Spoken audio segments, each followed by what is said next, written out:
you can identify this is a long-term goal. Yeah, and then now you set your timelines.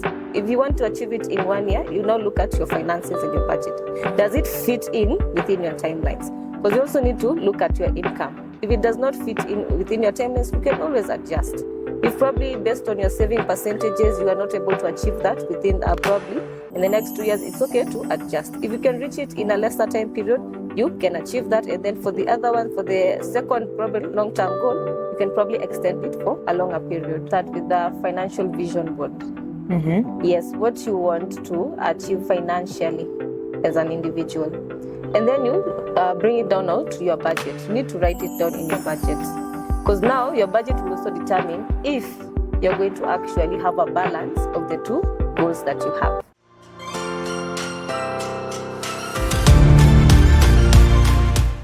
Hello everyone, welcome to another episode of Financial Wellness with Flexpay. My name is Charity, and today we are here to delve more into financial savings, that is short-term savings and long-term savings, and the balance between the two. And today we are joined with, she calls herself a savings enthusiast. Her name is Edith. I'm going to introduce her to you. So hi Edith. Hi Charity. Thank you so much for welcoming me to your podcast. It's a pleasure being here to discuss savings, something that I'm very passionate about. Yeah, and I can't wait to hear maybe how this podcast goes. That's amazing. So just to break ice, we usually have a segment whereby we ask our guests of something that stood out for them in the recent past. Maybe you can share with us that. Okay. Something that stands out for me is that I'm never afraid to be weak. That's one thing. So, and that means like asking for assistance. Maybe if you're struggling, maybe in terms of advice, maybe you need a mentor in your life, never be afraid to ask for help, because that's how we always grow. Yeah. That's amazing. Today our topic, I know you're going to like it, is about short-term savings and long-term savings, and how do we strike a balance between the two. So maybe we can start with what are short-term savings?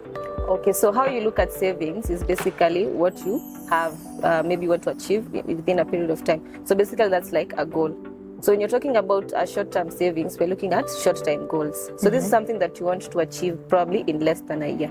You want to buy a new phone, you want to upgrade maybe an electronics in your house, anything that you want to achieve within a short time. So this also includes something like emergency savings, that includes like maybe like bills that come in when you're not expecting. It also includes something like school fees, because basically if you have a kid who is at school or probably you're studying, it's something that you can probably save up for that term or that session that you'll be in school. So it's anything that ranges between not more than a year. Yeah. Okay. Do we have a certain percentage for short-term savings, maybe that you can cut to your earnings, something like that? So what you look at it is that we are told from the 50-30-20 rule, the 20% is supposed to go to your savings. So from that 20%, you can pick like 10% to go to your short-term goals.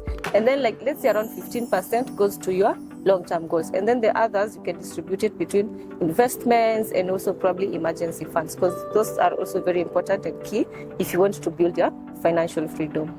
That's great. So let's talk about long-term goals. So how long should a goal be for me to categorize it as a long-term goal? So it also depends with your vision financially. Let's say, where do you want to be in the next 1 year, in the next 2 years, in the next 5 years? So that's how you categorize that as a long-term goal. So in the next probably 2 years, I want to have a home. In the next 5 years, I want to have bought a land.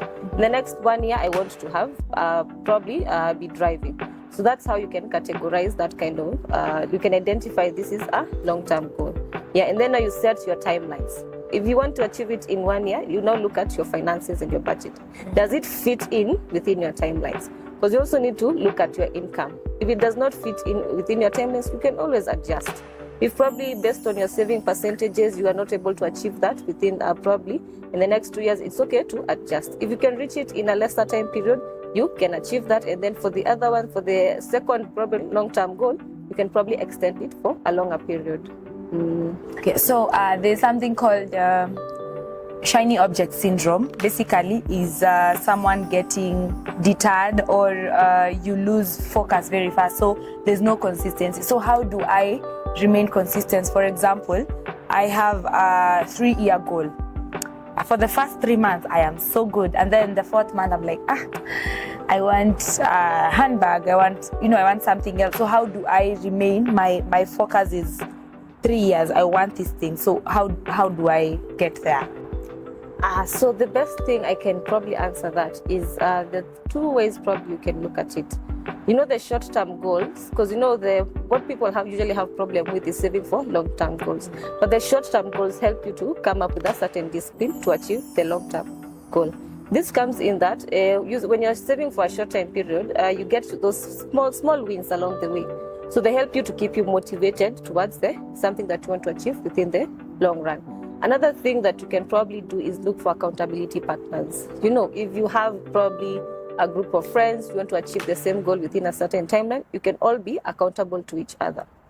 Probably the last thing that a lot of people usually advise is that you can automate your savings. That is actually the easiest way you can do. Because when you're automating it using probably M-Pesa Ratiba or the standard orders that you tell your bank to deduct a certain amount, it's going to help you get to your dream much faster. And there's something that we usually find ourselves along the way when you're saving. You are very, very much tempted to pick some amount to probably sort some short-term goals that you wanted to achieve. So that is something that you also need to avoid. And how you can avoid that is look for those fixed deposits. I'm not looking like accounts where it's a fixed account, but you can probably withdraw after 2, 3. You have access. Yeah, that you have access. The only thing that they're going to tell you is probably if you withdraw before your time period, you're going to have to forego some of the advantages. That's not a very good fixed account that you can use. You need an account where you cannot access that money. Whatever comes in, you cannot access that money. It's completely fixed. That's going to make it easier for you to actually get to that long term, probably in the next 2 years. You want to start a business. That is something that we call an investment, because that's something that will help your money to grow.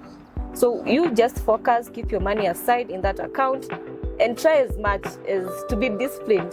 Yeah, usiguze hiyo pesa. The moment you start kuguza hiyo pesa, the discipline you start making excuses. Yeah, the discipline starts to disappear. You find yourself now, whatever the discipline you had already started with the short-term goals, it is slowly diminishing. You find yourself now, it's 2 years, you have no savings in your account. So how do I balance this short-term goal that is it's giving me immediate gratification? Because like I know if I save right now, in the next 3 months, I'm going to have that phone, I'm going to have that handbag, I'm even going to have that Brazilian wig as a girl.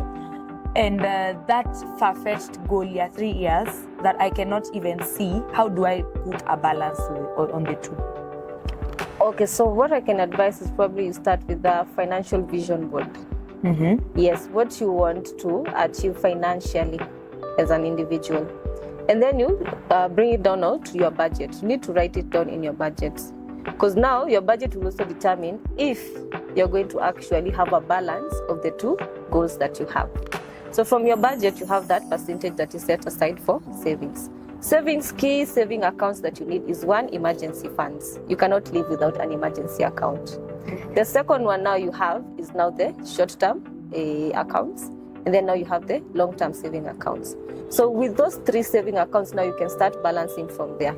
20% is supposed to go to your savings account. So that 20%, identify what percentage will I distribute to my savings account, what percentage am I going to put it to my emergency funds, and what percentage is going to go to my long-term account. So that's how you can actually make sure that whatever income you have in the budget that you have, you are actually able to achieve that goal that you want. Because you might have set aside some long-term goals, because those ones are usually the hardest to achieve, but based on what you're getting right now, it's not something that you can probably do in the next couple of years. So you end up putting a lot of pressure on yourself financially.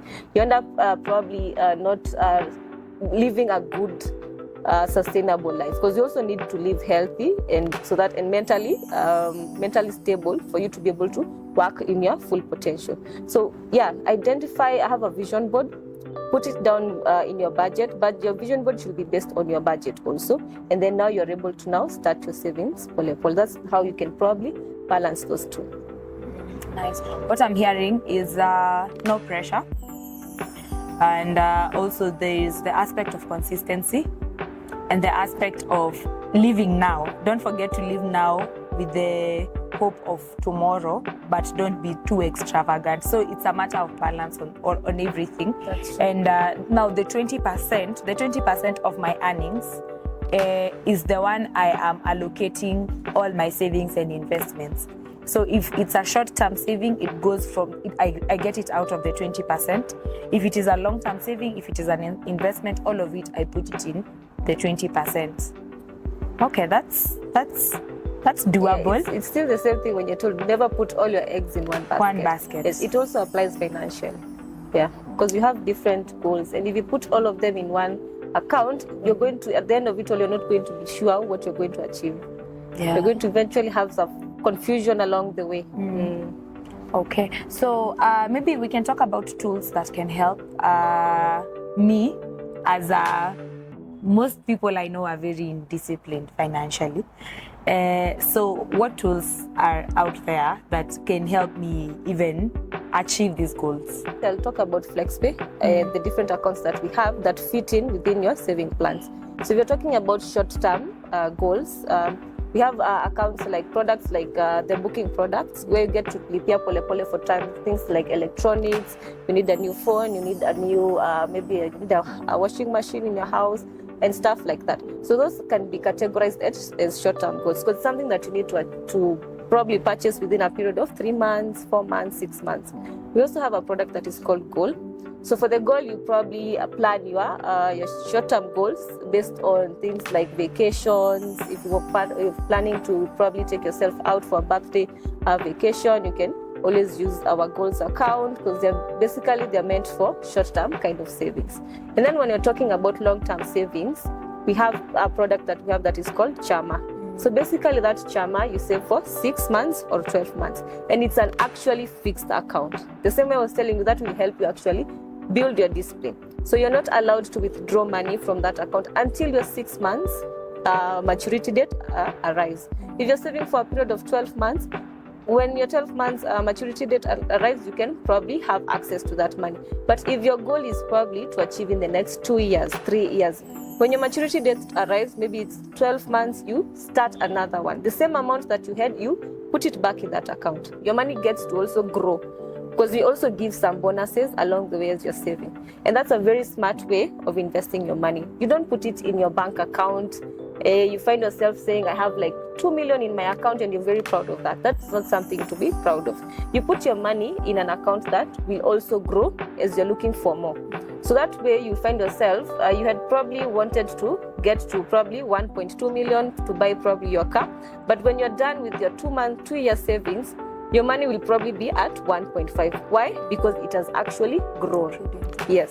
So that's another benefit that you get to have with such kind of saving plans. So you save smartly where it can also grow and help you probably, what is it called? Culture that saving discipline with you. And that is what we actually advise our customers. So there you have it, guys. Thank you for staying with us this long. We are so grateful. And remember, at Flexpay, we have all these tools. We have short-term savings tools. We have long-term saving tools, and every other tool that you need on your journey to financial freedom. See you on the next episode.